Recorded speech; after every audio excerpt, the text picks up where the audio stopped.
The remote preconditioning function allows you to program the temperature inside your Peugeot so that it reaches a predefined temperature of around 21 degrees before you get into your car.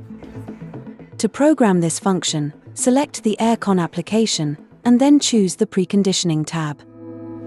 Then, press on Add to add a program.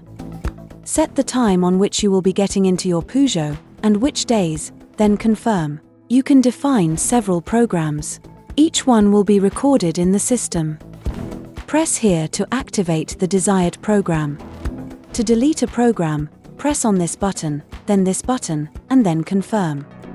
Preconditioning will start around 45 minutes before the programmed time when your Peugeot is charging, or 20 minutes before if your vehicle is not charging.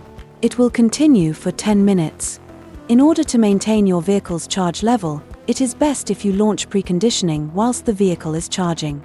If your vehicle is equipped with connected services, you can program its preconditioning via the MyPeugeot app on your smartphone.